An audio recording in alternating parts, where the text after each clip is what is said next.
सुतेला बाप अपनी बेटी के साथ दरिंदगी करता रंगे हाथों पकड़ा जाता है। पुलिस कार्रवाई करते हुए उस शख्स को हाफ फ्राई भी कर देती है और उसके बाद पुलिस वाले उसको एक ऐसा सबक सिखाते हैं कि वो सारी जिंदगी ऐसा काम करने से पहले 100 बार सोचेगा कि मैंने किसी की इज्जत के साथ इस तरह खिलवाड़ करना है। इस वाकये की तमाम तर डिटेल आज की इस व्लॉग में मैं आपके साथ शेयर करूंगा। अस्सलाम वालेकुम, मैं हूं रिजवान अली आपकी खिदमत में हाजिर हो रहा। आप देख रहे हैं मेरा डिजिटल चैनल।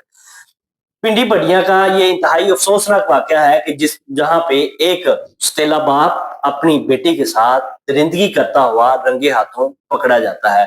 ये कोई एक बार नहीं, कई बार इस तरह की हरकत वो कर चुका था, लेकिन उसकी जो बीवी थी वो खामोश थी और बार बार उसको कहती थी, उसके वालिदैन को कहती थी, उसके बहन भाइयों को कहती थी कि ये इस तरह की हरकतें करता है, लेकिन उसके वालिदैन और बहन भाई ये कहते थे हमें। नासिर नामी शख्स जो कि इस तरह की हरकत करते हुए रंगे हाथों जब पकड़ा जाता है और उसके ऊपर बरवकत कार्रवाई करते हैं तो पुलिस वाले उसे हाफ फ्राई कर देते हैं। ये वाकया कैसे पेश आता है कि एक नासिर नामी शख्स जो कि दूसरी शादी करवाता है एक डिवोर्स शुदा औरत के साथ, जिसकी पहले से दो बेटियां थी। एक बड़ी बेटी जिसकी उम्र 13 साल है और उससे छोटी बेटी जिसकी उम्र 11 साल है।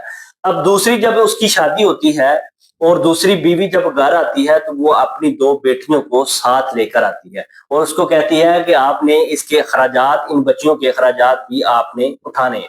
लेकिन जो नासिर था वो इस बात पे राजी हो जाता है कि कोई बात नहीं, मैं सारा कुछ संभाल लूंगा, आप मेरे साथ शादी करवा लें। जब ये शादी हो जाती है और उसके बाद वो तीनों उसके घर रहना शुरू कर देती हैं और आस्ता आस्ता मामलात इस हद तक बिगड़ जाते हैं। इस औरत के साथ उसने शादी करवाई थी, उसी ही की बेटी को वो दरिंदगी का निशाना बनाता है। अब वालिदा को इस बात पे शक होता है, वो कई बार उसको समझाती है, एक दो बार वो देखती भी है, लेकिन गुस्सा उसको इस तब आता है कि जब वो एक बेटी को छोड़कर दूसरी बेटी की तरफ बढ़ता है और फिर वो एक एफआईआर दर्ज करवाती है पिंडी पटिया थाने के अंदर और उसके बाद उसके ऊपर कार्रवाई भी की जाती है कि उस शख्स को इबरत का निशाना भी बनाया जाता है कि वो एक सुतेली बेटी के साथ इस तरह की हरकत करता है और उसके बाद वो दूसरी बेटी की तरफ बढ़ने की कोशिश करता है और उसके बाद उसके ऊपर कार्रवाई की जाती है।